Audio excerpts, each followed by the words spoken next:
Hi everyone, in this video lesson we're going to go over the power of quotient rule and the zero exponent rule.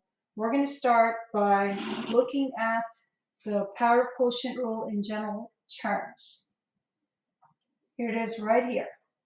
So a divided by b raised to the n is equal to a to the n divided by b to the n. So basically all you have to do is take that power and distribute it to the number in the numerator and distribute it to the number in the denominator.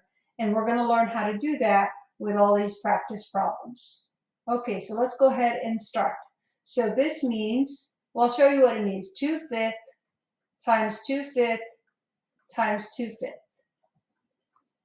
That's what 2/5 raised to the third power means. It means 2/5, this factor here, is being multiplied by itself 3 times, just as you see here. And now we can simplify that. 2 times 2 is 4, times 2 is 8. 5 times 5 is 25, times 5 is 125. You could do it this way. You could distribute the 2 to the numerator, distribute the 2 to the denominator, and you're going to get 2 to the third, 5 to the third. And we simplify that. 2 to the third is 8, and 5 to the third is 125. So you get the same answers using those two different methods.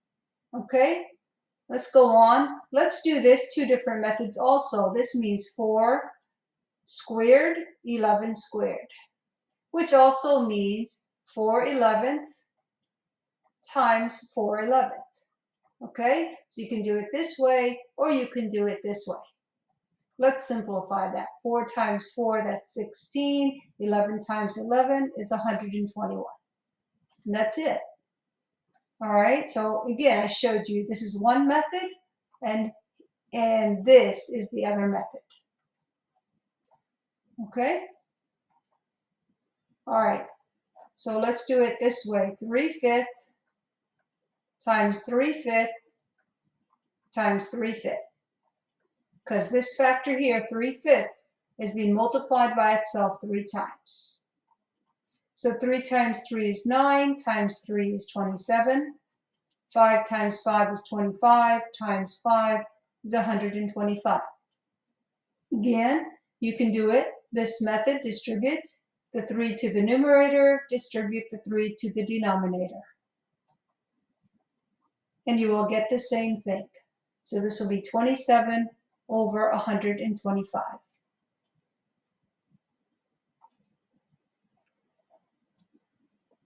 All right, why don't you pause the video and try this one here and then come back and check. I'm going to go ahead and continue. So this means 1/3 times 1/3 times 1/3 times 1/3. Because you have the factor 1/3 being raised to the 4th time. So it's being multiplied by itself 4 times. 1 times 1 is 1, times 1 is 1, times 1 is 1. 3 times 3 is 9, times 3 is 27, times 3 is 81.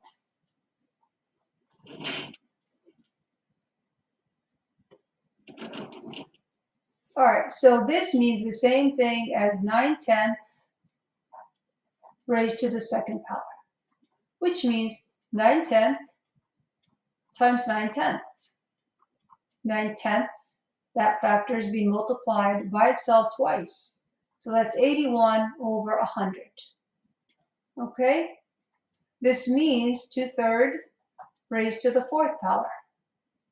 So that means 2/3 times 2/3 times 2/3 times 2/3. 2 times 2 is 4, times 2 is 8, times 2 is 16. 3 times 3 is 9, times 3 is 27, times 3 is 81. Okay, or I could have just multiplied, I could have just multiplied this. 2 to the 4th power would give me 16, and 3 to the 4th power, that would give me 81. Okay? Okay, so right here, we're going to be dividing powers with the same base, and this is the rule for that. when we're dividing powers with the same base, we keep the same base. Okay, in this case, the base is 8, and we're using an expression in general terms. Okay, so the base is 8, and all we have to do is subtract exponents. So that would be m minus n, and that's what I have here. So that's the general rule for dividing powers with the same base. Okay? Now you can use the rule, you can do it without the rule, and still get the answer. I'm going to do the first two without the rule, and then I'm going to do it with the rule to show you how faster things can be when you use the rule. Okay? So this means 9 times 9 times 9 times 9 times 9 times 9, because it's 9 to the 6th power. Should have 6 factors of 9. 1, 2, 3, 4, 5, 6. Divided by 9 times 9 times 9 times 9. And then we come back and cancel common factors. This 9 cancels with this 9. This 9 will cancel with this 9. This 9 will cancel with this 9. This 9 will cancel with this 9, leaving us with the answer 9 times 9, which is 81. So the answer is 81. Okay, let's go to the next one. We're going to need 8 factors of 2. So this is 2 times 2 times 2 times 2 times 2 times 2 times 2 times 2. Let's see, 1, 2, 3, 4, 5, 6, 7, 8. Divided by 3 factors of 2. 1, 2, 3. Now cancel common factors. Cancel this 2 with this 2, this 2 with this 2, this 2 with this 2, and leaves us with the answer. 2 times 2 is 4, times 2 is 8, times 2 is 16, times 2 is 32. So the answer is 32. Now, I could have used the rule and made things a lot easier. Remember, the rule says keep the same base. In this case, the base is 9, so keep the base 9, and just subtract the exponent. 6 minus 4, and you get 9 squared, which is 81. So you see how much faster it is to use the rule. But if you forget, you can list every factor and then cancel common factors and still get the right answer. In this case, if we use the rule, we would keep the base 2. 8 minus 3 is 5, and 2 to the 5th is 32. Okay?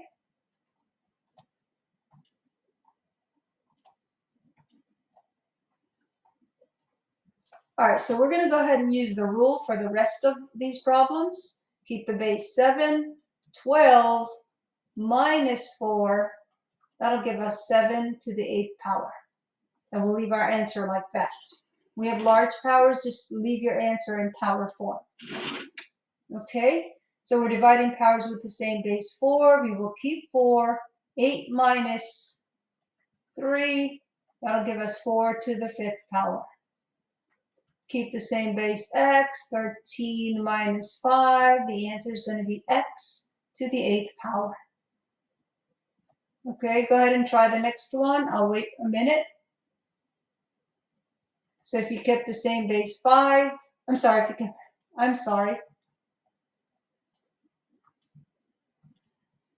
So if your answer is m to the 5th power, that is right. Okay, let's keep going. Okay, so here we have problems that's just a little bit more involved. So the first thing you want to do is divide. 12 divided by 6 is 2. And then you have powers with the same base that are being divided. Keep the same base m. And then just subtract the exponent. 4 minus 2 is 2. That's it. 24 divided by 2 is 12. Keep the same base x. And 8 minus 2 is 6. 10 divided by 5 is 2. You have powers here with the same base x, so keep x. 6 minus 2 is 4. You have powers here with the same base y, keep y. 4 minus 3 is 1. You could put 1 or you could leave it out. It means the same thing. Now we come to the zero exponent rule.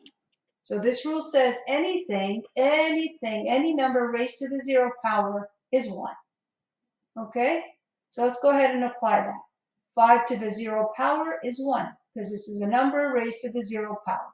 is 1. Any number raised to the 0 power is 1. Any number raised to the 0 power is 1. Okay, however, this one's not going to be 1 because we have something else outside of that number. Okay, outside of that number, we have a negative. Okay, you can consider that. We can rewrite it this way. This is what that expression really means. Negative 1 times 84 to the 0 power. And when we simplify that, well, 84 to the 0 power is 1, but then negative 1 times 1 is negative 1 as your final answer. So if the number that is being raised to the 0 power is negative, your answer is not going to be 1, it's going to be negative 1.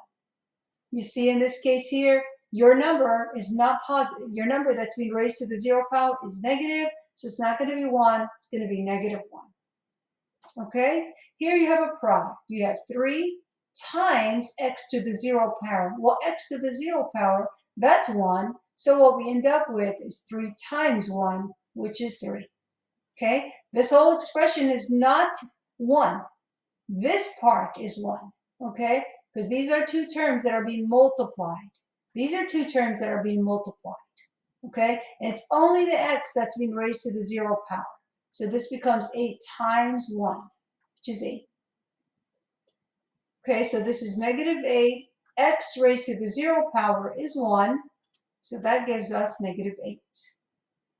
Okay, so anytime you have a number and there's in parentheses and there's a negative outside and that number is being raised to the 0 power, that's going to be negative 1 because that's really the same thing as this.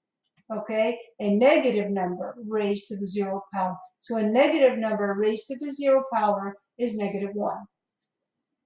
That's the same thing here. A negative number being raised to the 0 power, so it's going to be negative 1. This one is different. If the negative is inside the parentheses, the answer is going to be 1. I know that's confusing, but you just have to remember that. If the negative is locked inside the parentheses and that whole term is raised to the 0 power, the answer is 1. Okay, this one will also be 1 because the negative is inside the parentheses. This one here, the negative, you could say, is outside. Okay, there's no parentheses. If this is a negative number being raised to the 0 power, that's going to be negative 1. Okay, another way you can look at it is just to insert a 1 right here in front of the 26, and then you know that these two are being multiplied. So it means negative 1 times 26 to the 0 power. Okay? All right, let's practice some problems before we conclude. So, practice. Here's our first problem. 3/5 to the 8th power. Okay? You don't have to simplify that to standard form. Leave it in power form. Go ahead and do this.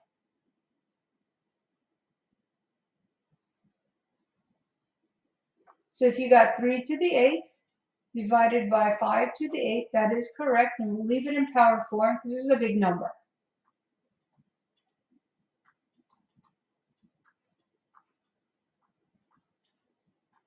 Try this one. And this one you can simplify. It's not going to be a large number. So if you got 1/2 times 1/2 times 1/2 times 1/2, that would be correct. And we'll simplify it from here, and you're going to get 1/16. If you got 1/16, good job.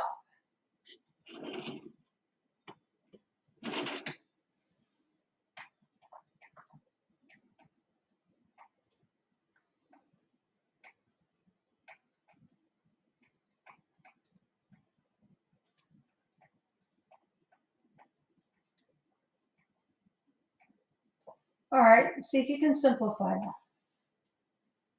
Do the numbers for, divide out the numbers first.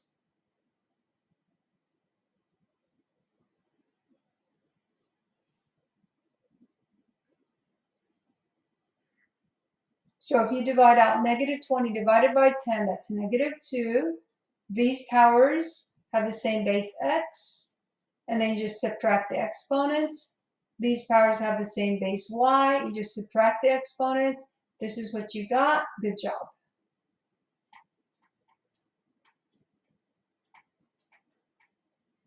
Negative 35 to the 0 power.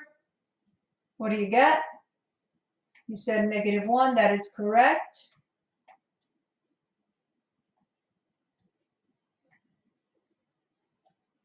(37 to the 0 power.